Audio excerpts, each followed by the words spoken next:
روزے دار کے لیے دو خوشیاں ہیں جن سے وہ فرحت حاصل کرے گا، خوشی حاصل کرے گا۔ اولاً جب وہ روزہ افطار کرتا ہے تو خوش ہوتا ہے۔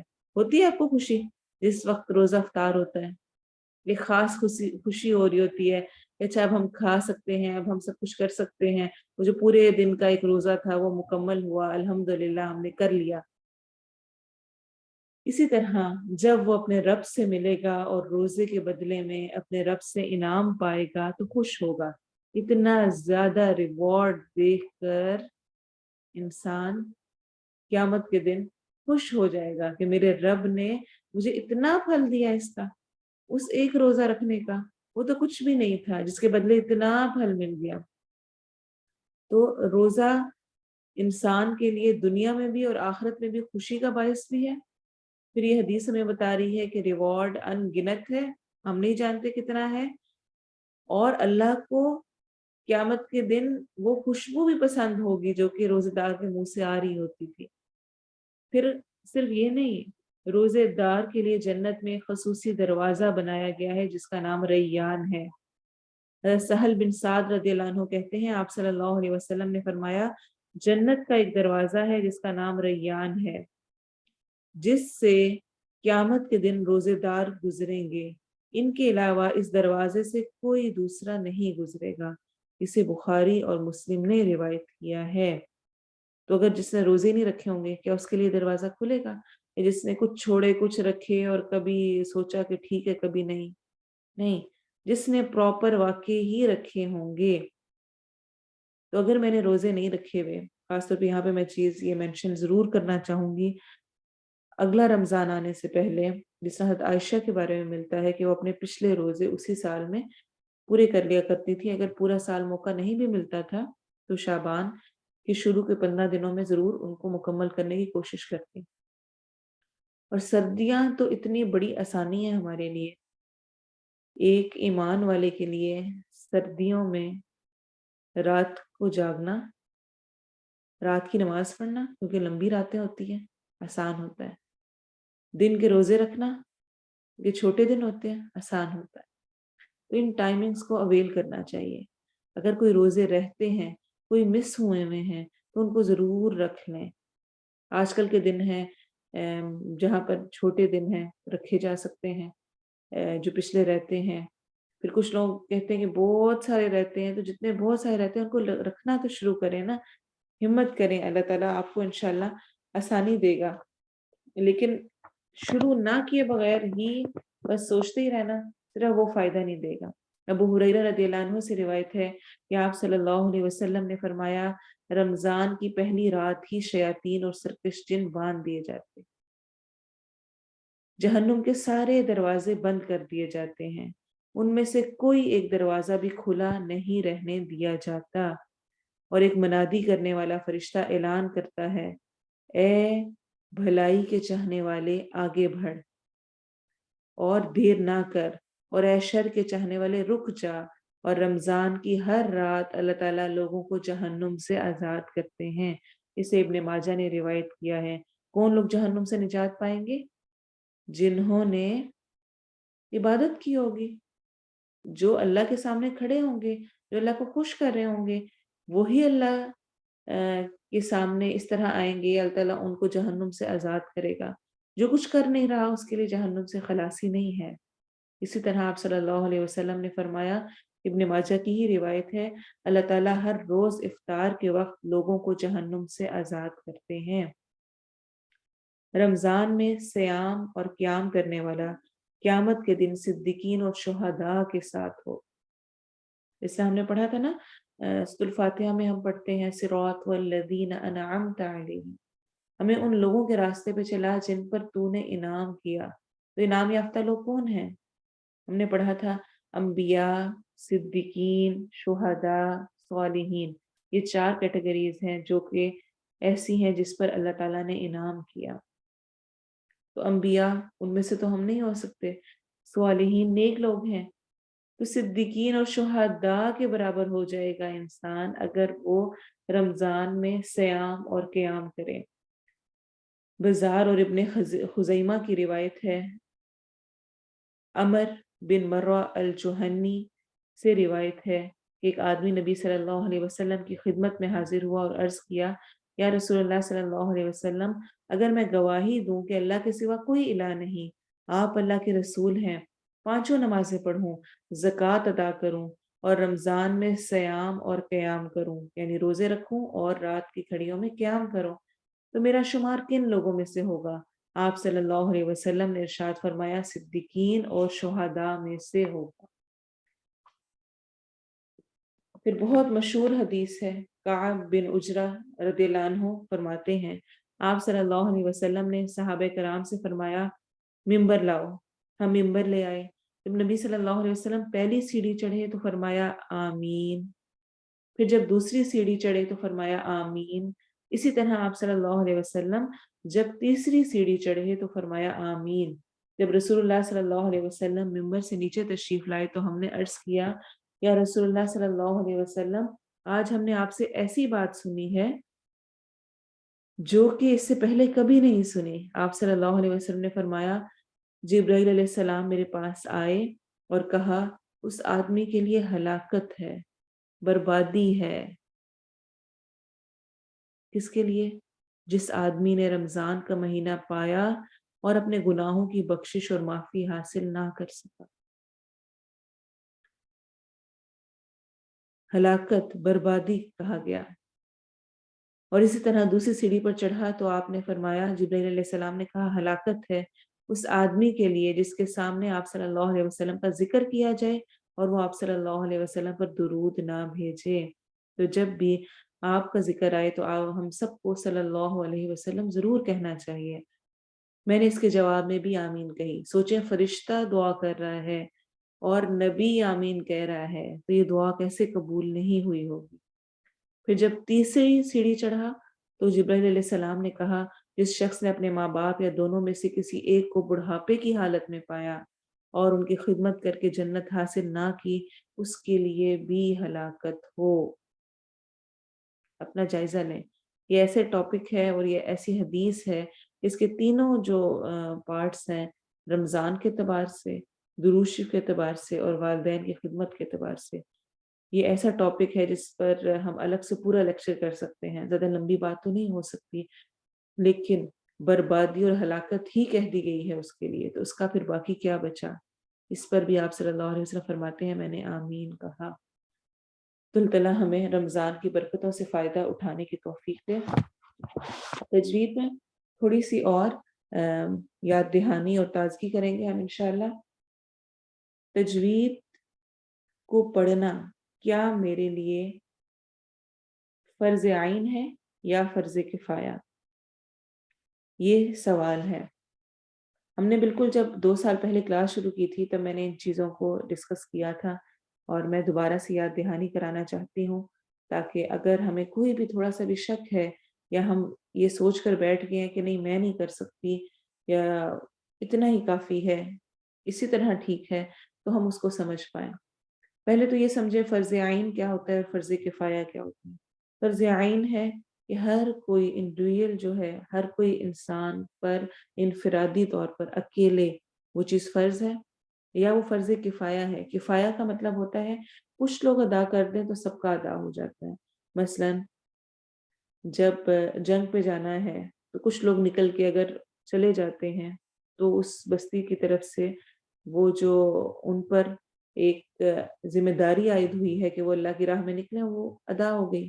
اعتکاف کا معاملہ ہے، اگر ایک بستی میں سے کچھ لوگ مسجد میں بیٹھ گئے ہیں تو ٹھیک ہے، اگر کوئی بھی نہیں بیٹھے گا تو ساری بستی سب لوگ گناہ گار ہوں گے، تو کچھ لوگوں کے ادا کرنے سے گویا ادا ہو جاتا ہے۔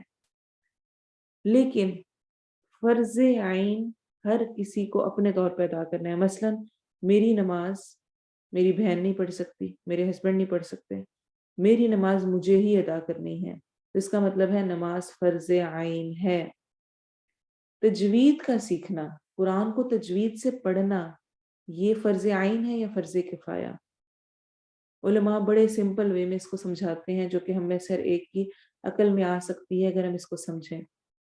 تجوید کے رولز کو سیکھنا، یعنی یہاں پر کیا ہو رہا ہے، مثلا مد ہی ہے، ہمیں سمپل یہ پتہ ہے مد کو لمبا کرنا ہے، جہاں جہاں مد کا سائن آ رہا ہے ہمیں لمبا کرنا ہے، اس کی ڈیٹیل کہ وہ مد متصل ہے، منفصل ہے، لازم ہے، جائز ہے، عارض ہے، کون کس کس قسم کی مد ہے، کیا اس کی ڈیٹیلز ہیں، کیا ورڈز آئیں، کس طرح آئیں، اس کو سیکھنا ٹھیک ہے، اوکے، فرض کفایہ ہے، کچھ اس کو سیکھ لیں، ٹھیک ہے، لیکن قرآن کو تجوید کے ساتھ پڑھنا فرض عین ہے۔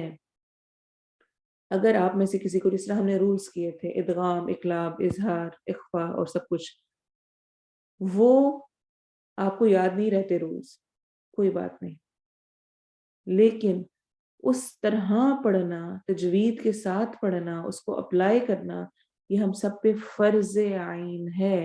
ہمارا پڑھنا اس طرح ضروری ہے۔ کیوں پڑھنا ضروری ہے؟ آخر ایسا کیا معاملہ ہے؟ بس جس طرح سے میری زبان پہ چڑھا ہوا ہے، بچپن سے میں نے پڑھا ہوا ہے، اور جو مجھے سمجھ آیا ہوا ہے جس طرح کا، وہ میں پڑھ لوں تو کیا حرج ہے؟ اللہ کو میری نیت پتہ ہے، وہ ایسی قبول کر لے گا۔ اب کیا میں بوڑھی ہو کر اور اتنی عمر ہو کے اب میں اپنے الفاظ ٹھیک کرتی پھروں اور کبھی ہاں نکالنے کی کوشش کر رہی ہوں، کبھی کوئی ساؤنڈ نکالنے کی کوشش کر رہی ہوں، آخر کیا مسئلہ ہے؟ کیوں نہیں؟ اس کا ایک جواب تو ہم نے لاسٹ کلاس میں کیا تھا۔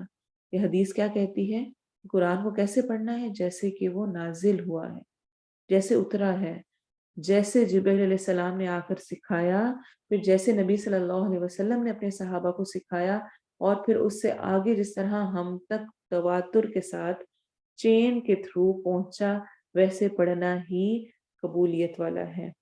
دوسرا یہ کہ کیونکہ یہ معاملہ اتنا سینسٹیو ہے کہ اس میں لحن یعنی کہ غلطی کا چانس ہو جاتا ہے، اور لحن جلی، چھوٹی چھوٹی چیزوں کو تجوید کے ساتھ نہ پڑھنے سے لحن جلی ہو جاتی ہے۔ لحن جلی کہتے ہیں بڑی غلطی کو، مثلا جس طرح ہم نے کیا تھا کہ ایک حرف کو دوسرے حرف سے بدل دینا میننگ چینج کر دیتا ہے۔ قل هو اللہ احد، قل کہہ دیجئے، اگر ہم پڑھیں گے قل، قل نہیں پڑھیں گے، قاف کو موٹا نہیں کریں گے، اس کا مطلب ہے کھاؤ، اللہ ایک ہے، نعوذ باللہ۔ الحمد، تمام تعریف، الحمد، ہا نہیں بولا، دوسرا ہا بول دیا، الحمد تمام تعریف، اور اگر ہم الحمد کر دیں اس کا مطلب ہے تمام دھواں، سب کا سب دھواں، اسموک، للہ اللہ کے لیے، نعوذ باللہ۔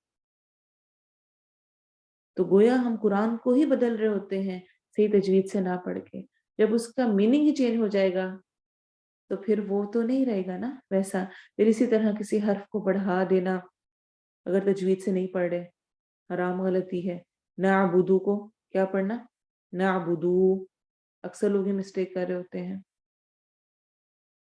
ایاک نعبدو، پھر کسی لفظ کو کم کر دینا، حرف کو، جیسے کہ ایاک ہے، اس کو ایا کا پڑھ دینا۔ ایا کا پڑھنے سے کیا ہوتا ہے؟ یہ بھی اکثر ہم نماز میں ہمارے منہ پہ چڑھا ہوا ہے، ایاک نعبد و ایاک نستعین، حالانکہ ایسا نہیں ہے۔ ایاک، ایاک، الف آتا ہے یا کے بعد، اس کو ادا کرنا ضروری ہے، ہم نہیں پڑھیں گے میننگ چینج ہو جائے گا۔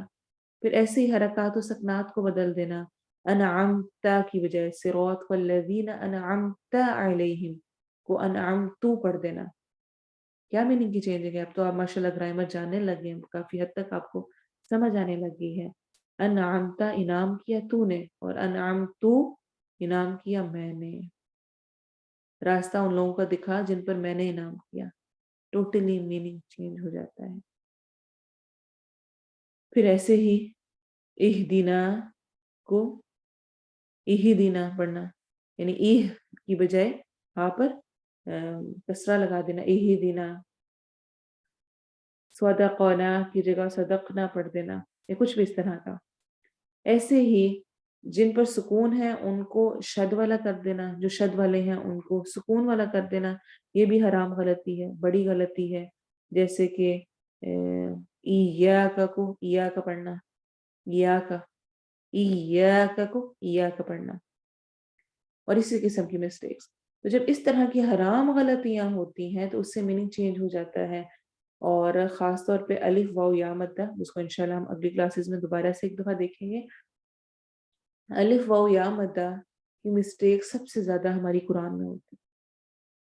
ہم سب کی جو مسٹیکس اگر پڑھنا شروع کریں اور دیکھنا شروع کریں، شاید آپ سب نے بھی نوٹ کیا ہو کہ حروف کی ادائیگی صحیح کرنے کے علاوہ پڑھنے میں بھی ہم الف واو یا مدہ کو اکثر پڑھ ہی نہیں رہے ہوتے، الف واو یا کو ہم بیچ میں سے ختم ہی کر دیتے ہیں، جس کی وجہ سے میننگ چینج ہو جاتا ہے، اور وہ حرام غلطی ہے، بڑی غلطی ہے۔ لحن جلی جتنی میں نے اگزامپلس دیے ابھی، یہ سب ان سب کا حکم حرام ہے، یعنی ان کو کرنا حرام کے درجے میں ہے۔ تو یہ تمام چیزیں اس لیے نہیں میں آپ کو بتا رہی ہوں، کچھ لوگ اس میں اتنا خوف کا شکار ہوتے ہیں پھر کہ وہ کہتے ہیں اوہو پتہ نہیں مجھے ٹھیک پڑھنا نہیں آتا، اس ٹائم میں قرآن ہی نہیں پڑھتی، میں پڑھنا ہی چھوڑ دوں۔ نہیں، قرآن سیکھنا ہے، پریکٹس کرنی ہے، تجوید کے ساتھ کوشش کرنی ہے، ساتھ پڑھتے جانا ہے۔ آپ کوشش نہ کرتے ہوئے خود اسی پہ سیٹسفائی ہو کے بیٹھ جائیں، وہ پرابلم ہے، لیکن اگر آپ کوشش کر رہے ہیں اور ساتھ پڑھ رہے ہیں تو اللہ جانتا ہے کہ آپ کوشش کر رہے ہیں۔ اور ہم نے لاسٹ ٹائم کیا پڑھا تھا کہ جو اٹکتا ہے، جس کو مشقت ہوتی ہے، اس کے لیے دگنا اجر ہے، اور جو بہرحال اس کو ماہر اس میں ہونے لگ جاتا ہے اور سیکھ جاتا ہے تو اس کے لیے انشاءاللہ قیامت کے دن وہ فرشتوں کے ساتھ اٹھایا جائے گا۔ تو اس لیے ضرور کوشش کریں، بہتری لائیں، کسی قاری کی تلاوت لگا کے وہ سنیں کیسے وہ ادا کریں حروف کو، اور اسی طرح کر کے بہت ساری اب تو یوٹیوب پہ الحمدللہ اس طرح سے ہم نے مخارج کو ادا کرنا ہے، کیا کچھ کرنا ہے وہ بھی دیکھا جا سکتا ہے۔ قاری ابراہیم جن کے ہم وہ کر رہے ہوتے ہیں تجوید، ان کی بھی بہت ساری ویڈیوز اویلیبل ہیں اس قاعدے سے متعلق، انشاءاللہ میں کچھ شیئر بھی کر دوں گی تاکہ آپ اس کے ساتھ بھی پریکٹس کر سکیں اور اچھا سیکھ سکیں۔ تو اللہ تعالیٰ ہمیں توفیق دے کہ ہم قرآن کو ویسے ہی پڑھ سکیں جیسے کہ وہ نازل ہوا ہے۔ اب ہم انشاءاللہ جو ہماری ایک آیت رہ گئی تھی لاسٹ ٹائم، آیت نمبر 143، اس کی ٹرانسلیشن کریں گے۔ جو 142 تھی اس کو ہم نے دیکھ لیا تھا ورڈ بائی ورڈ، اب ہم انشاءاللہ ٹرانسلیشن کو دیکھیں گے نیکسٹ آیت کی۔ وَكَذَلِكَ، اور اسی طرح، كَذَلِكَ کا میننگ اسی طرح ہوتا ہے، جَعَلْنَاكُمْ، جَعَلَ نا اور کم 3 کا کمبینیشن ہے یہ۔ جعلہ کا مطلب ہوتا ہے بنایا، جعلہ فعل ماضی ہے، پاسٹ ٹینس ہے، کیونکہ اس کے سٹارٹ میں نہ تا آ رہا ہے، نہ یا آ رہا ہے، یا نہ نون آ رہا ہے، اور نہ ہی الف آ رہا ہے۔ الف تا یا نون میں سے کچھ آئے تو وہ فعل مضارع ہوتا ہے، فیوچر پریزنٹ ٹینس ہوتا ہے۔ تو یہ جعلہ بنایا، نا ہم نے، یہ نا وہی والا ہے جو کہ اہدینا میں آتا ہے، اہدینا الصراط المستقیم ہے نا، اہدینا، لیکن آگے کم لگنے کی وجہ سے یہ کھڑی زبر کے ساتھ ہے، سٹینڈنگ فتحہ ہے۔ تو جعلہ بنایا، نا ہم نے، کم تمہیں، کم تمہیں، کم کیا ہوتا ہے؟ جو سامنے موجود ہیں، جن سے سامنے والوں سے بات ہو رہی ہے اور وہ جمع میں ہیں، ان کے لیے استعمال ہوتا ہے۔ اور عربک میں جب مرد اور عورت دونوں سے یعنی کہ سب سے جنرل خطاب ہو رہا ہو تو اس کے لیے جو مرد کا یعنی کہ جو میل والا صیغہ ہوتا ہے، جو سٹائل ہوتا ہے، جو ضمیر ہوتی ہے، وہ استعمال ہوتی ہے۔ تو جعلناکم بنایا ہم نے تمہیں امتن، ایک امت، حمزہ میم میم، سے ہے گروہ، امت، وسطن درمیانی، وسط توسط، متوسط فیملی جس طرح ہم اردو میں بھی بولتے ہیں، درمیانی مڈل کلاس کے لیے، تو وسطن درمیانی، لی تکونو تاکہ تم ہو جاؤ، لی کے لیے میننگ ہوتا ہے لیکن یہاں پر کانٹیکسٹ کے مطابق ہم تاکہ کریں گے کیونکہ شروع میں ہم نے کہا ہے اور اسی طرح بنایا ہم نے تمہیں ایک درمیانی امت تاکہ تا تم کونو ہو جاؤ۔ تکونو فعل ماضی ہے یا فعل مضارع ہے؟ کیا خیال ہے آپ کا؟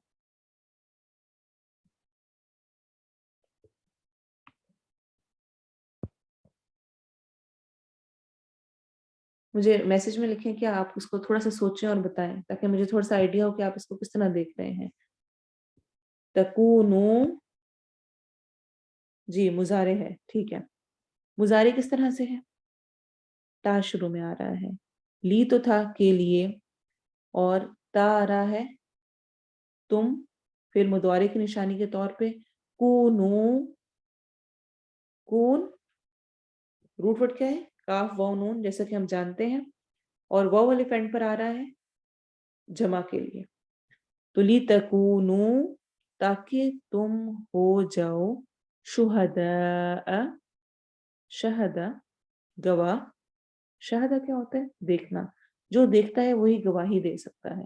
اس اعتبار سے شہداء شہید کی جمع، علی الناسی لوگوں پر، علی پر، الناسی لوگوں، نون واو سین الناس کا روٹ ورڈ ہے. الف لام شروع میں اس کو معرفہ بنانے کے لیے کیا گیا، اسپیسیفک ناؤن کے لیے الف لام لگتا ہے کسی بھی ناؤن میں، اور ناس لوگ، لوگوں پر. وَيَكُونَ اور ہو جائے، الرسول رسول، علیکم علی پر، کم تم، شہیدن گواہ. یکونا بھی فعل مضارع ہے، پریزنٹ فیوچر ٹینس ہے، کیونکہ اس کے شروع میں بھی یا آ رہا ہے. الرسول ناؤن ہے، الف لام آ گیا ہے. ہم جانتے ہیں ناؤن کی دو نشانیاں ہوتی ہیں، یا شروع میں الف لام ہوتا ہے یا اینڈ میں تنوین ہوتی ہے. تنوین کیا ہوتا ہے؟ دو زبر دو زیر دو پیش، فتحتین کسرتین ضمتین. علیکم تم پر، شہیدن گواہ، وما اور نہیں. اچھا، ماں کی ٹرانسلیشن ہم جانتے ہیں کبھی کیا ہوتی ہے، کبھی جو ہوتی ہے، کبھی نہیں ہوتی ہے. تو نہیں کے لیے جس طرح میں نے پہلے بھی آپ کو ٹپ بتائی تھی، نہیں ٹرانسلیشن کب ہوتی ہے؟ جب اسی آیت میں آگے اللہ آ رہا ہو. تو یہ دیکھیں وَمَا جَعَلْنَا الْقِبْلَةَ الَّتِي كُنْتَ عَلَيْهَا إِلَّا، تو اللہ کی وجہ سے جو سٹارٹ ہے اس میں ماں کی ٹرانسلیشن نہیں ہوگی. وَمَا اور نہیں، جعلنا جعل جس ہم نے پڑھا ہے جعلناکم، ویسے ہی یہ جعلنا آ گیا. جعل بنایا، نہ ہم نے، القبلۃ، الف لام ناؤن کی نشانی ہے، اسپیسیفک کرنے کے لیے ہے، معرفہ بنانے کے لیے ہے. جب نکرہ ہوتا ہے تو پھر تنوین آ رہی ہوتی ہے. التی وہ جو، التی مونس ہے الذی کا، الذی مذکر کے لیے ہوتا ہے، التی مونس کے لیے ہے. کنتا تھے آپ، اور ہم جانتے ہیں کہ کنتا کن، یا اگر ہوتا کنتی کنتو یا کچھ بھی اس طرح کا ہو، تا کے اوپر فتحہ، تا کے نیچے سکون، یا تا کے اوپر ضمہ یا تا سکون والا، یہ ساری نشانیاں کس کی ہیں؟ فعل ماضی کی. ٹھیک ہے، تو اس کا مطلب ہے یہ فعل ماضی ہے. کنتا تھے آپ، اس لیے ہم ٹرانسلیشن تھے کر رہے ہیں. تا آپ، اگر تو ہوتا اس کی ٹرانسلیشن کیا ہوتی؟ تھا میں. تو کنتا تھے آپ، علی اوپر، ہا اس جس پر، الا مگر، لنعلم تاکہ ہم جان لیں. یہ لام کہلاتا ہے لام تعلیل، جس طرح کہ لتکونو میں بھی تھا، لنعلم میں بھی ہے. یہ میں ویسے بتا رہی ہوں، ضروری نہیں آپ یاد رکھیں. تعلیل کہتے ہیں علت کو، کسی ریزن کی وجہ سے جو لام یوز کی جاتی ہے. یعنی نہیں بنایا ہم نے اس قبلے کو وہ جس پر آپ تھے، مگر تاکہ ہم جان لیں. جس طرح اوپر بھی ہم نے ٹرانسلیشن کی تھی تاکہ تم ہو جاؤ. تو یہ جو یہ والے لام ہے یہ کیا کہلاتے ہیں؟ لام تعلیل، جس میں کہ وہ لام ریزن بتا رہا ہوتا ہے. اس لام کے بعد ریزن بتایا جا رہا ہے کہ کیوں. تو لی نعلم تاکہ ہم جان لیں. نعلم کیا ہے؟ فعل مضارع ہے یا فعل ماضی ہے؟ نون آ گئے شروع میں، اس وجہ سے یہ فعل مضارع ہے. من کون، من کا مطلب سے ہوتا ہے، من کون. یتبعو اتباع سے ہے، تبع تبعین اس کا روٹ ورڈ ہے. اتباع کرنا اردو میں بھی ہم یوز کرتے ہیں، پیروی کرتا ہے، وہ پیروی کرتا ہے. یا شروع میں ہے، فعل مضارع ہے. الرسول رسول کی، ال شروع میں ناؤن کی نشانی کے طور پہ، اسپیسیفک ناؤن ہے. مم من کمبینیشن ہے دو کا، من اور من کا. من سے، من جو، اس سے جو. ینقلبو، یا کا مطلب وہ، انقلبہ ینقلب انقلاب. انقلاب کیا ہوتا ہے؟ بالکل کایا پلٹ جانا، اس کو کہتے ہیں نا بالکل ہی چینج ہو جانا، تو انقلاب آ گیا ہے. ویسے ینقلب انقلاب سے یعنی پلٹ جاتا ہے. اور چونکہ شروع میں اس کے یا آ رہا ہے اس کا مطلب ہے یہ فعل مضارع ہے، اس کی ٹرانسلیشن ہم پلٹ جاتا ہے یا پلٹ جائے گا، یعنی ان دونوں میں سے کسی میں کریں گے، تو یہاں پہ پلٹ جاتا ہے علی اوپر، عقبیہ اپنی دونوں ایڑیوں پر. اصل میں یہ تھا عقبین، دو ایڑیوں کے لیے جیسا کہ ہم پڑھ چکے ہیں یا نون آتا ہے اور اس سے پہلے فتح آ رہی ہوتی ہے، تو عقبین دونوں ایڑیوں تھا، لیکن آگے ہا سے ملنے کی وجہ سے اس کا نون ڈراپ ہو گیا ہے، اسی وجہ سے آ رہا ہے عقبی. تو یہ جو عقبی ہے یہاں سے نون چلا گیا ہے اور آگے ہا سے جا کے مل گیا ہے، اسی وجہ سے ہم اس کی ٹرانسلیشن کر رہے ہیں اپنی دونوں ایڑیوں پر. اپنی کی ٹرانسلیشن کس کی ہوگی؟ ہی، جو اینڈ پہ آ رہا ہے عقبی ہی یعنی کہ اس کی اپنی، اور عقبین ایڑیاں، علی اوپر، اپنی دونوں ایڑیوں پر، وَإِن اور بے شک. ان کی ٹرانسلیشن اکثر ہم اگر کر رہے ہوتے ہیں، لیکن یہاں پر آگے لکبیرتن میں لام تاکید کی وجہ سے اس کی ٹرانسلیشن انا والی ہوگی. ٹھیک ہے، یعنی ان کو ہم اگر سے ٹرانسلیٹ کرتے ہیں اکثر، لیکن یہاں پر ہم اس کو بے شک سے کر رہے ہیں، بلا شبہ سے کر رہے ہیں. کیوں؟ کیونکہ اسی میں آگے آ رہا ہے لکبیرتن، لام تاکید آ رہا ہے. جب لام آتا ہے کہیں پر ان کے بعد تو اس ان کی ٹرانسلیشن بھی اگر کی بجائے بے شک بلا شبہ ہو جاتی ہے، تاکید کی، لام تاکید کی وجہ سے. اور یہاں پہ چونکہ آ رہا ہے اس لیے ہم اس کی ٹرانسلیشن ایسے کر رہے ہیں. اور بلا شبہ بے شک کانت تھا یا تھی، کانا کاف واو نون اس کا روٹ ورڈ ہے، تا لگنے کی وجہ سے یہ مونس ہو گیا ہے. کانت کیا چیز؟ اتباع رسول ہے، اور یہ تحویل قبلہ کا اور یہ سارا احکام جو ہیں. لکبیرتن البتہ یقیناً بڑی بھاری، کبیر بڑے کو کہتے ہیں، بھاری، الا مگر، اور کبروا کاف باروا اس کا روٹ ورڈ ہے، الا مگر، علی الذین علی اوپر، الذین ان لوگوں کے، ہدا ہدایت دی، اللہ اللہ نے. ہدا یہ کیا ہے؟ فعل ماضی ہے یا فعل مضارع ہے؟ آپ کا ویٹ کروں گی، بتائیں اس میں میسج میں بتائیں. ہد اللہ فعل ماضی ہے یا فعل مضارع ہے؟ جی الحمدللہ. اکثر نے فعل ماضی کہا ہے. فعل ماضی ہے کیونکہ اس میں سمپل سی بات ہے، فعل مضارع کی کوئی نشانی موجود نہیں ہے. یہی اگر ہوتا یہدی، اس طرح ہم نے پڑھا ہے آیہ 142 میں، یہدی وہ ہدایت دیتا ہے، تو وہ کیا ہو جاتا؟ فعل مضارع ہو جاتا. اور یہ ہدا فعل ماضی ہے، اللہ اللہ نے. وما اور نہیں، کانا ہے، اللہ اللہ، لیضیع لی کے، یضیع وہ ضائع کرتے. یہاں پر بھی ہم لیضیع میں لی کی ٹرانسلیشن کے کر رہے ہیں، کے لیے نہیں کر رہے ہیں. ٹھیک ہے، کہ وہ ضائع کر دے، اور نہیں ہے اللہ کہ وہ ضائع کر دے، تو لی کی ٹرانسلیشن کے کر کے ہوگی، کہ وہ ضائع کر دے. ضائع کا ورڈ ہم اردو میں بھی یوز کرتے ہیں، یہ یضیع، دیا. انشاءاللہ آپ کو یاد کرنے میں مشکل نہیں ہوگی. ایمانکم ایمان تمہارا، ایمان ایمان سے ہے، حمزہ میم نون اس کا روٹ ورڈ ہے، اور کم تمہارا. یہاں پر مراد ایمانکم سے نماز ہے، یعنی نماز تمہاری. ان اللہ ان بے شک اللہ اللہ بالناسی لوگوں پر، بی ساتھ الناسی لوگوں پر، لا رؤوفن لا یقیناً، رؤوف شفیق ہے، رافہ سے ہے رافت، رحیم نہایت رحم کرنے والا ہے، رحمیم رحمہ رحم سے ہے، یعنی کہ نہایت رحم کرنے والا ہے. اس کی اب تلاوت سنیں، پھر انشاءاللہ ہم تفسیر کرتے ہیں. وَكَذَلِكَ جَعَلْنَاكُمْ أُمَّةً وسطا لتكونوا شهداء على الناس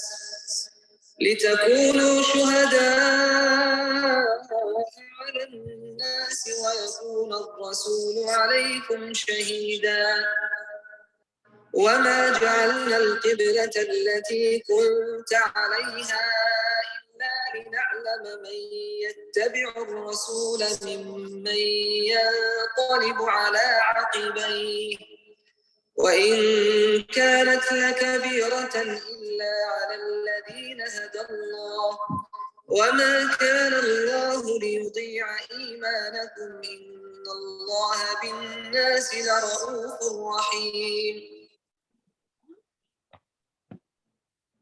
تفسیر دوسرا پارہ شروع سے الحمدللہ البقرہ آیہ نمبر 142-143.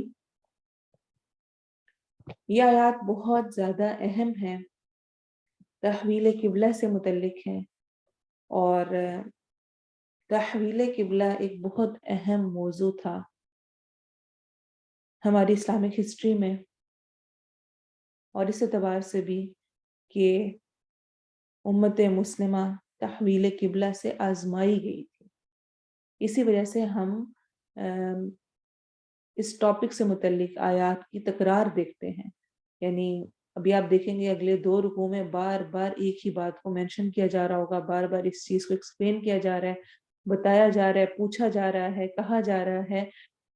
تو تحویل قبلہ یعنی قبلے کی ڈائریکشن یا اس کی چینجنگ جو ہے وہ ایک بہت بڑا امتحان تھا مسلمانوں کے لیے، اور اسی وجہ سے اس کو کہا گیا کہ دیکھا جائے اس میں کہ کون اس میں ثابت قدم رہتا ہے اور کون ہٹ جاتا ہے. اور واقعی اس امتحان میں کچھ لوگ تو کامیاب ہوئے اور کچھ اپنے دین سے پھر گئے. ہوا کچھ اس طرح سے، جیسے کہ ہم جانتے ہیں کہ آپ صلی اللہ علیہ وسلم ہجرت مدینہ سے پہلے مکہ میں تھے، اور آپ بیت اللہ کی طرف اس طرح منہ کر کے اس وقت نماز پڑھا کرتے تھے، حجر اسود اور رکن یمانی والی سائڈ پر کھڑے ہو کر، کہ آپ کے سامنے کعبہ بھی ہوتا اور حتیم والی جو جگہ ہے کعبے کی اس طرف ہی مدینہ ہے، اور مدینے سے آگے پھر بیت المقدس. تو جب آپ اس طرح کر کے نماز پڑھتے حجر اسود اور رکن یمانی کے درمیان والی جگہ میں کھڑے ہو کر، تو آپ کی ڈائریکشن دونوں قبلوں کی طرف ہوتی، کعبے کی طرف بھی اور بیت المقدس کی طرف بھی. لیکن پھر جب مدینہ ہجرت ہو گئی تو ڈائریکشن چینج ہو گئی. اگر آپ قبلے کی طرف کعبے کی طرف منہ کرتے تھے تو بیت المقدس بالکل اپوزٹ ڈائریکشن میں چلا جاتا، اور ایسے اگر آپ بیت المقدس کی طرف منہ کرتے تو کعبہ بالکل اپوزٹ ڈائریکشن میں 180 کا فرق تھا. یعنی مدینہ درمیان میں، ایک طرف بیت المقدس اور ایک طرف کعبہ. جب آپ صلی اللہ علیہ وسلم مدینہ ہجرت کر کے تشریف لے گئے تو وہاں اہل کتاب پہلے سے موجود تھے، ان کے قبائل آباد تھے جو اپنی عبادت بیت المقدس کی طرف منہ کر کے کیا کرتے تھے.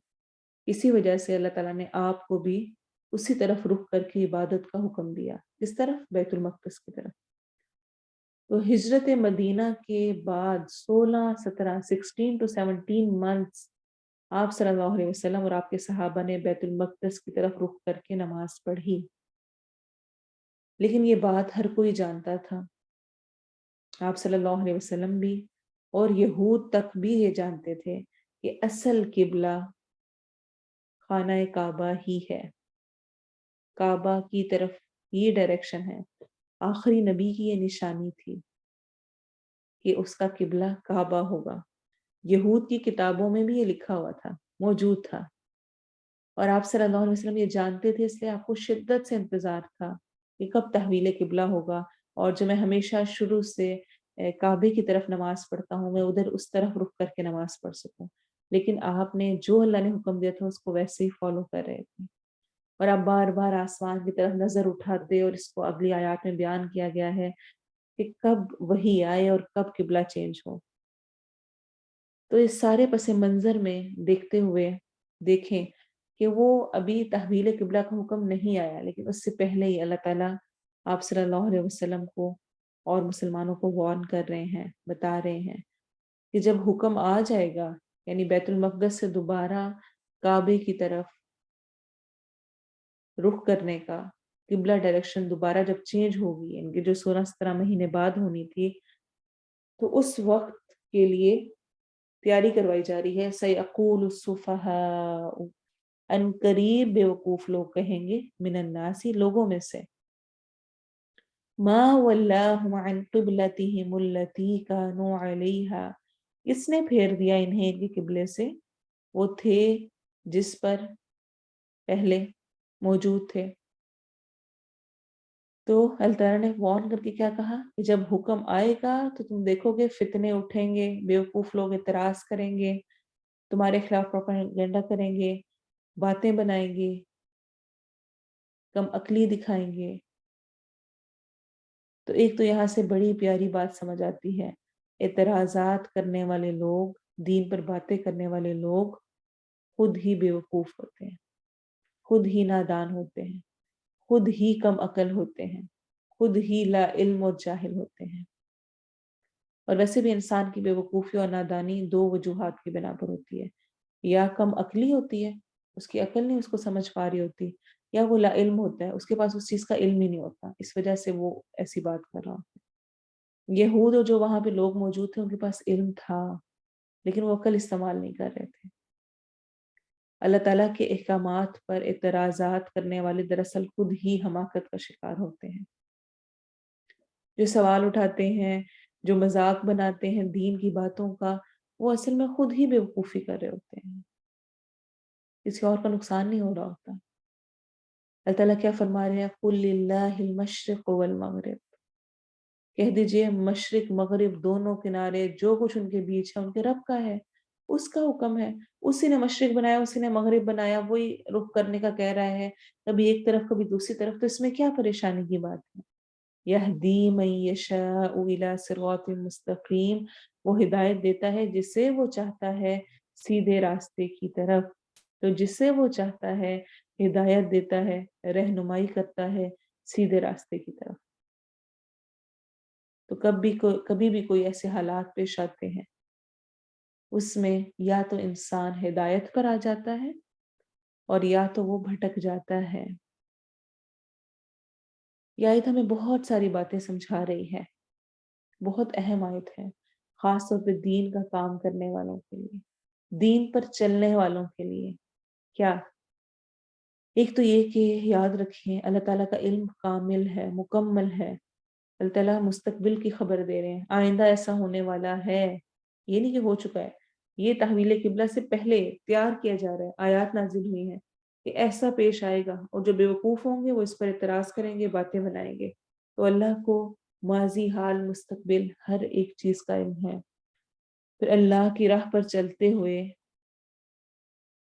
جب ہمارا قبلہ بھی تبدیل ہو جائے تو تسلی دی جا رہی ہے کہ اعتراض کرنے والے لوگوں کی باتوں کی اہمیت نہ دو. ہر انسان کا ایک قبلہ ہوتا ہے نا، ایک سینٹر آف لائف ہوتا ہے، ایک ایک کچھ چیزیں ایسی ہوتی ہیں جس پر اس کی زندگی کا دار و مدار ہوتا ہے، گھوم رہی ہوتی ہے، دن رات اس کا اس چیز کے پیچھے لگ رہا ہوتا ہے.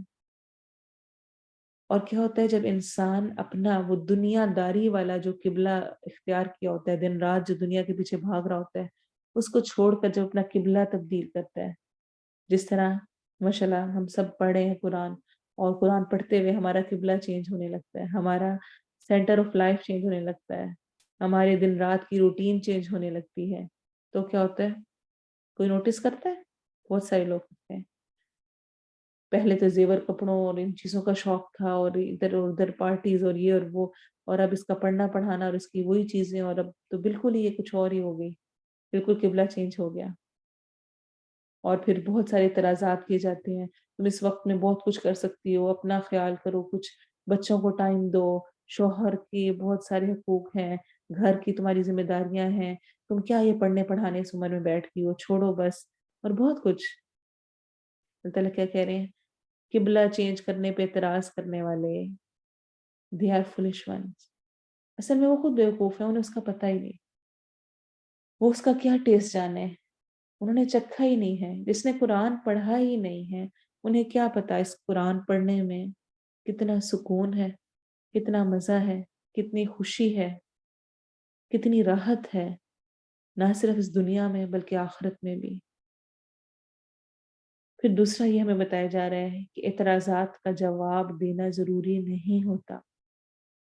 اکثر کیا ہوتا ہے، کوئی ہم سے پوچھتا ہے نا، کیا تم اس پر یہ کرنے لگے ہو، پردہ کرنے لگے، اور اتنی بھی کوئی ضرورت نہیں ہے، اب اتنے بھی بیکورڈ نہیں ہونا چاہیے، ٹھیک ہے نا، بس تم دوپٹہ لیتی ہو، اب کیا تم نے یہ پردہ کرنا شروع کر دے، حجاب پہننے لگی ہو اور تم اس طرح کر کے کرتی ہو، بس اتنا کافی تھا، یہ چیز تھی، وہ چیز تھی، تو ہم کہتے ہیں نہیں دراصل نا وہ یہ تھا، پھر میں نے یہ پڑھا، پھر یہ ہوا۔ کوئی تعویلیں دینے کی ضرورت نہیں ہے۔ اللہ تعالیٰ کیا کہہ رہے ہیں؟ ایسے تمام مواقع جن پر دوسرے لوگ اعتراضات کریں، اس پر اللہ کی عظمت کو یاد کریں، جس کی میں مان رہی ہوں وہ کتنا بڑا اور کتنا عظیم ہے، اور سب کچھ اس کا ہے، میں بھی اسی کی ہوں، وہ جانتا ہے سب کچھ۔ تو میری زندگی کا مرکز تو میرے رب کی ذات ہے، جو جیسے وہ حکم دے میں نے ویسے ہی کرنا ہے۔ تو جھگڑوں میں، بحثوں میں، تعویلیں دینے میں پڑھنے کی بجائے صرف توجہ اللہ کی ذات پہ مرکوز کر لینی چاہیے۔ وہی ہے جو کہ ہدایت دینے والا ہے۔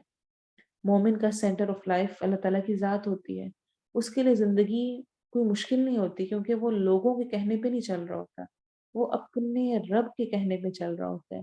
اذ قال له ربه اسلم قال اسلمت لرب العالمین۔ ابراہیم علیہ السلام کی کیا خاصیت تھی؟ جب جیسے اس کے رب نے کہا مان جاؤ، انہوں نے کیا کہا؟ قال اسلمت لرب العالمین۔ یہ نہیں کہا سوچتا ہوں، دیکھتا ہوں، اچھا کوشش کروں گا، بہت مشکل ہے، کوئی بھی میرے ساتھ نہیں ہے۔ پوری بستی میں کوئی ایک بھی ابراہیم علیہ السلام کا ساتھ دینے والا نہیں تھا، اپنے گھر والے تک ساتھ نہیں تھے۔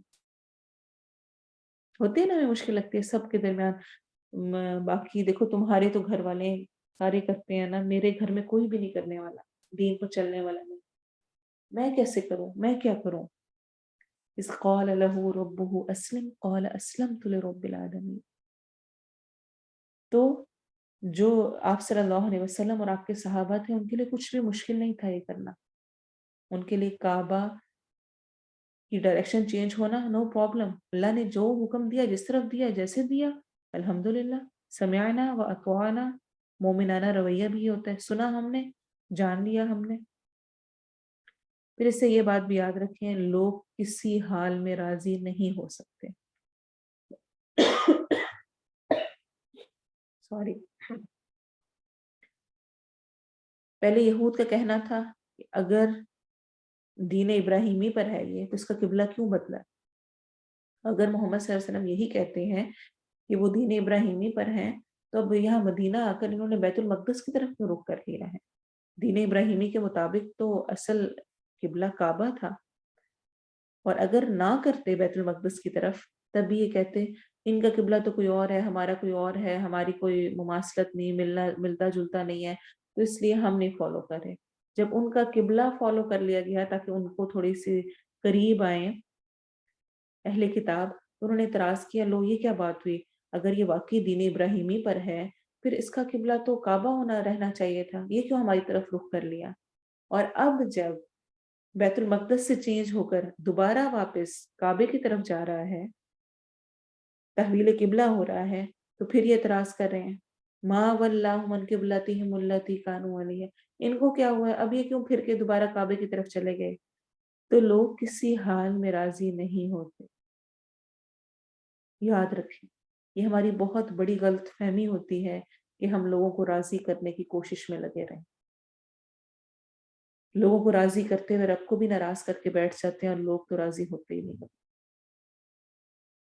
آسان فارمولا ہے، رب کو راضی کریں، رب کی رضا میں لوگوں کو راضی کریں تو قابل قبول ہے۔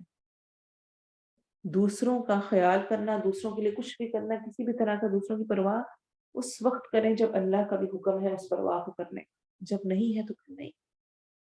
وہ مشہور واقعہ ہے، ہم نے اپنی جس ٹائم ہم پڑھا کرتے تھے تو یہ بڑے مشہور سٹوری تھی، شاید میں نے پہلے بھی بتائی تھی، ذکر کی تھی، کہ وہ ایک شخص، اس کا بیٹا اور گدھا، وہ جا رہے تھے کہیں پر، اور وہ دونوں ساتھ چل رہے تھے اور گدھا ساتھ تھا۔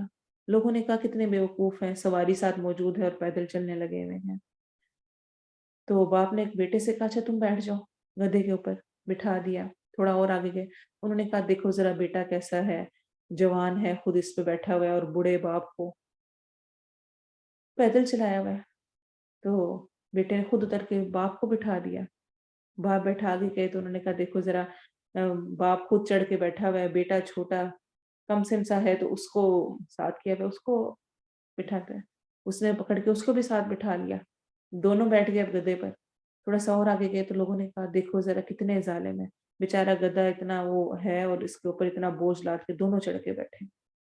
تو یہ حال ہے کہ کسی حال میں، یقین مانے کسی حال میں لوگ راضی نہیں ہو سکتے، آپ جو بھی کر لیں، لیکن اللہ ہر حال میں راضی ہو جاتا ہے۔ اللہ کی باتوں کو ماننا شروع کریں، وہ راضی کرے گا، وہ لوگوں کو راضی کرتا ہے۔ پھر تو قل للہ المشرق والمغرب، سب کچھ اللہ کا ہے۔ یہدی من یشاء الی صراط مستقیم، وہی سیدھے راستے کی طرف ہدایت دیتا ہے۔ وَكَذَلِكَ جَعَلْنَاكُمْ أُمَّةً وَسَطًا، تو جس طرح اللہ نے کعبہ کو قبلہ مقرر کیا جو کہ سینٹر آف ارتھ ہے، زمین کے وسط میں رکھا کعبے کو اور اس کو قبلہ بنایا، ایسے ہی تمہیں بھی امت وسط بنایا ہے۔ امت وسط درمیانی امت، یہ وسط کا ورڈ بہت اہم ہے، درمیان، ہر چیز کا درمیان اس کا بہترین ہوتا ہے، اور اس کا میننگ افضل اور بہتر بھی ہے۔ آپ دیکھیں درمیان کے اعتبار سے اگر آپ دیکھیں تو انسان کی زندگی کا درمیانی حصہ کیا ہوتا ہے؟ جوانی، اس کی زندگی کا بہترین وقت ہوتا ہے۔ دن پورے کے درمیانی حصہ کیا ہوتا ہے؟ دوپہر، اس میں روشنی اپنے نقطۂ عروج پر ہوتی ہے، صحیح لائٹ اور پورا روشنی کے ساتھ بھرا ہوا ہوتا ہے۔ اسی طرح اخلاق کے اعتبار سے میانہ روی، درمیانہ رویہ وہ قابل تعریف ہے، پسند کیا گیا ہے کہ نہ ہی بخل کیا جائے، نہ ہی فضول خرچی کی جائے، درمیانہ رویہ ہو۔ اسی اعتبار سے اللہ تعالیٰ نے امت محمدیہ صلی اللہ علیہ وسلم کو اس عظیم المرتبت خطاب سے نوازا ہے، کیا؟ امت وسط ہونا، کہ درمیانی، کہ ان کے عقائد، شریعت، نظام، اخلاق سب افراط و تفریط سے پاک ہیں۔ آپ دیکھیں کہ نہ نصارہ جیسی افراط ہے کہ عیسیٰ علیہ السلام کو ہی خدا بنا دیا، اور نہ یہودیوں جیسی تفریط ہے کہ دین میں تحریف اور تبدیلی کر دی، اس کو بالکل ہی بدل ڈالا، یعنی نہ ہی بہت اوپر نہ ہی بالکل نیچے، کچھ بھی ایسا نہیں، درمیانہ امت وسط بنایا۔ اور یہ قبلے کی ڈائریکشن کی چینج، یہ اصل میں ایک اشارہ بھی تھا یہ کہ امامت امت بنی اسرائیل سے لے کر امت محمدیہ صلی اللہ علیہ وسلم کو دی جا رہی۔ کیسے؟ کہ ہم آخری امت ہیں، آپ صلی اللہ علیہ وسلم پر انبیاء کی لڑی مکمل ہو گئی، آپ آخری نبی ہیں، آپ پر دین مکمل کر دیا گیا۔ اب ہم پر، آپ کی امت پر یہ ذمہ داری رکھی گئی کہ وہ دین کی اشاعت کرے گی، اسی لیے اس کو امت وسط قرار دیا گیا۔ یہ ذمہ داری پہلے کس کے پاس تھی؟ بنی اسرائیل کے پاس، اس کو اس کام میں لگایا گیا تھا، لیکن انہوں نے جب ذمہ داری پوری نہیں کی تو اس کو لے کر کس کو دے دیا؟ ہمیں دے دیا گیا ہے۔ اسی لیے قرآن میں جس طرح ہم دیکھتے ہیں کنتم خیر امت اخرجت للناس تأمرون بالمعروف وتنہون عن المنکر وتؤمنون باللہ، تم سب سے بہتر امت چلے آئے ہو اور جو لوگوں کے لیے نکالی گئی ہے، تم نیکی کا حکم دیتے ہو اور برائی سے منع کرتے ہو اور اللہ پر ایمان رکھتے ہو۔ تو امت وسط بنایا کیوں؟ لتکونوا شہداء علی الناس، تاکہ تم ہو جاؤ لوگوں پر گواہ۔ کس طرح گواہ؟ دنیا اور آخرت میں۔ کس چیز کے گواہ؟ دنیا میں حق کی گواہی، جیسے کہ میں نے ابھی بتایا ہے، یعنی جو دعوت کا کام آپ صلی اللہ علیہ وسلم چھوڑ کر گئے ہیں، جو انبیاء کا کام تھا، ایک کے بعد دوسرا نبی آتا تھا، وہ اب ہماری ذمہ داری ہے۔ آپ صلی اللہ علیہ وسلم کے بعد دین، دنیا میں حق کی گواہی دینا ہماری امت مسلمہ کی ذمہ داری ہے، دین کی اشاعت کرنا۔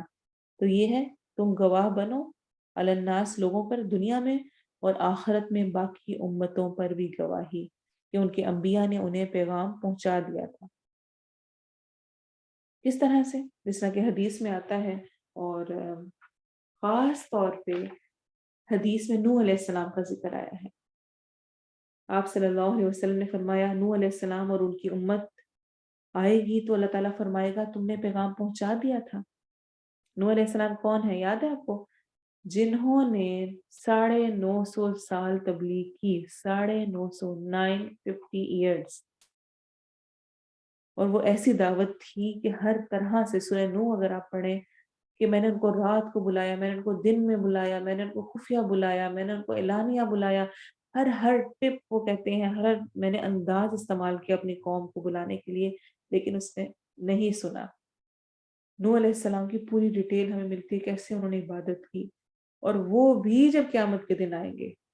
حالانکہ عیسیٰ علیہ السلام 25 سال کی عمر میں اٹھا لیے گئے, باقی انبیاء نے کچھ سال دعوت دی. نوح علیہ السلام نے تو 950 ایئرز دی تھی. تب بھی جب وہ قیامت کے دن آئیں گے اپنی امت کے ساتھ, اللہ تعالیٰ پوچھے گا تم نے پیغام پہنچا دیا تھا؟ وہ عرض کریں گے ہاں اے میرے رب. پھر ان کی امت کو فرمائے گا کیا انہوں نے تمہیں پیغام پہنچا دیا تھا؟ تو وہ کہیں گے نہیں, ہمارے پاس تو کوئی نبی آیا ہی نہیں. صاف مکر جائیں گے. 950 ایئرز ایک نبی نے دعوت دی ہو اپنی قوم کو, اور این اس موقع پر وہ قیامت کے دن ایسے کھڑی ہوگی گویا کہ کوئی نبی آیا ہی نہیں. تو اللہ تعالیٰ نوح علیہ السلام سے فرمائے گا تمہاری شہادت کون کرے گا, کون گواہی دے گا کہ تم نے اتنی تبلیغ کی ہے؟ وہ عرض کریں گے محمد صلی اللہ علیہ وسلم اور ان کی امت. ہم گواہی دیں گے. ہم کیسے دیں گے؟ ہم تو موجود نہیں تھے جب نوح علیہ السلام تبلیغ کر رہے تھے, بتا رہے تھے, کیونکہ ہم نے قرآن میں وہ ذکر پڑھ رکھا ہے. پھر ہم شہادت دیں گے, حدیث میں آتا ہے پھر ہم شہادت دیں گے کہ یقیناً انہوں نے پیغام پہنچا دیا تھا. اور وہ اللہ تعالیٰ کا یہ فرمان ہے وَكَذَلِكَ جَعَلْنَاكُمْ أُمَّةً وَسَطًا لِتَكُونُوا شُهَدَاءَ عَلَى النَّاسِ وَيَكُونَ الرَّسُولُ عَلَيْكُمْ شَهِيدًا. صحیح بخاری کی یہ روایت ہے. پھر اسی طرح ہماری امت مسلمہ کے اعتبار سے بھی اور لوگوں پر گواہ ہونے کے اعتبار سے بھی ایک اہم گواہی ہوتی ہے دنیا میں کسی کے نیک اور بد ہونے کی شہادت دینا, کسی کے اچھا یا برا ہونے کی شہادت دینا. اس بارے میں جب کوئی فوت ہوتا ہے تو جو مسلمانوں کی گواہی ہوتی ہے وہ اصل میں شہادت ہوتی ہے. صحیح بخاری میں آتا ہے انس بن مالک رضی اللہ عنہ بیان کرتے ہیں کہ صحابہ کرام ایک جنازے کے پاس سے گزرے اور اس کی اچھائی بیان کی. آپ صلی اللہ علیہ وسلم نے فرمایا واجب ہو گئی. پھر ایک دوسرے جنازے سے گزرے تو ان لوگوں نے اس کی برائی کی. آپ صلی اللہ علیہ وسلم نے فرمایا واجب ہو گئی. عمر بن خطاب رضی اللہ عنہ نے پوچھا کیا واجب ہو گئی؟ آپ نے فرمایا تم لوگوں نے اس کی اچھائی بیان کی تو اس کے لیے جنت واجب ہو گئی, اور اس کی برائی بیان کی تو اس کے لیے جہنم واجب ہو گئی. تم دنیا میں اللہ کے گواہ ہو کہ تمہاری گواہی مانی جائے گی. تو لِتَكُونُوا شُهَدَاءَ عَلَى النَّاسِ اس میں تمام یہ گواہیاں ہیں. وَيَكُونَ الرَّسُولُ عَلَيْكُمْ شَهِيدًا اور ہو جائے رسول تم پر گواہ. اور آپ صلی اللہ علیہ وسلم کی گواہی دنیا میں بھی اور آخرت میں بھی. دنیا میں حق کا پیغام پہنچایا, حق کی گواہی دی, اور قیامت کے دن جس طرح سے سفارش ہوگی, حق میں گواہی ہوگی, لیکن ساتھ ہی کچھ لوگوں کے خلاف بھی آپ صلی اللہ علیہ وسلم گواہی دیں. دنیا کے اعتبار سے دیکھیں تو ہم جانتے ہیں کہ حجۃ الوداع کے موقع پر آپ صلی اللہ علیہ وسلم نے سب لوگوں سے پوچھا تھا کیا میں نے تم تک اللہ تعالیٰ کا پیغام پہنچا دیا؟ سب نے کہا تھا بے شک آپ نے پہنچا دیا. تو یہ وہ اللہ کے دین کی دعوت اور وہ حق کو پہنچانا ہے جس کی گواہی آپ صلی اللہ علیہ وسلم نے دی اور صحابہ کرام سے لی. اور قیامت کے دن اگر تو لوگوں نے جس نے حق کا گواہی کا راستہ اختیار کیا ہوگا آپ صلی اللہ علیہ وسلم اس کے حق میں گواہی دیں گے, اور جس نے مخالفت کی ہوگی اس کے خلاف آپ صلی اللہ علیہ وسلم خلاف گواہی دیں گے. جس طرح کہ قرآن میں سورۃ فرقان میں آتا ہے وقال الرسول یا رب ان قوم اتخذوا هذا القرآن مہجورا. قیامت کے دن خود اللہ تعالیٰ کے سامنے نبی صلی اللہ علیہ وسلم یہ مدعا لے کر آئیں گے, یہ بات کریں گے, خلاف ہمارے بات جائے گی اے میرے رب میری قوم نے اس قرآن کو چھوڑ دیا تھا, چھوڑ کے بیٹھ کے, کچھ پتہ ہی نہیں تھا اس میں کیا موجود ہے, کچھ لیا ہی نہیں, کچھ خیال ہی نہیں کیا. تو اللہ نہ کرے کہ قیامت کے دن ہمارے خلاف گواہی ہو، اور اللہ کرے کہ دنیا میں ہم واقعی حق کی گواہی دینے والے ہوں اور ہمارے ذریعے سے دین پھیلے۔ یہ ایک بہت اہم ذمہ داری ہے، بہت فضیلت والی، بہت اعلیٰ مرتبے والی وہ ذمہ داری ہمیں سونپی گئی ہے جو کہ پہلے انبیاء کی ذمہ داری تھی، وہ اب ہمارے ذمہ ہے۔ اس لیے ہمیں امت وسط بھی بنایا گیا۔ تحویل قبلہ کا حکم بھی اسی اعتبار سے تھا کہ یہ ڈکلیئر کر دیا جائے کہ اب امت مسلمہ وہ نیکی کا حکم دے گی اور برائی سے روکے گی۔ اگلی آیت کا جو حصہ ہے اس کو انشاءاللہ ہم نیکسٹ کلاس میں کمپلیٹ کریں گے، جتنا پارٹ رہ گیا ہے۔ جو سمجھ آئی، جو سیکھا اس کو ضرور شیئر کریں۔ آپ کا بتانا ایک دوسرے کو موٹیویٹ کرتا ہے، سکھاتا ہے، اور اللہ تعالیٰ ہم سب سے قبول کرے جو ہم نے سیکھا، جو ہم نے سنا، اور اپنی اٹینڈنس کو اپنے منی گروپس میں مارک کر دیں۔ اگر آپ کسی گروپ میں نہیں ہیں تو اس کو بھی ضرور بتا دیں، اور اگر آپ ہیں اور آپ کو کوئی کسی قسم کی پرابلم ہے تو اس کو بھی آپ شیئر کر سکتے ہیں، لیکن اپنے گروپس کو ضرور لیں، آپ کے لیے انشاءاللہ فائدہ مند ہوں گے۔ سبحانک اللہم و بحمدک، اشہد ان لا الہ الا انت، استغفرک و اتوب الیک۔ سبحان ربک رب العزت عما یصفون، وسلام علی المرسلین، والحمد للہ رب العالمین۔ والعصر ان الانسان لفی خسر الا الذین آمنوا وعملوا الصالحات وتواصوا بالحق وتواصوا بالصبر۔ السلام علیکم ورحمۃ اللہ وبرکاتہ۔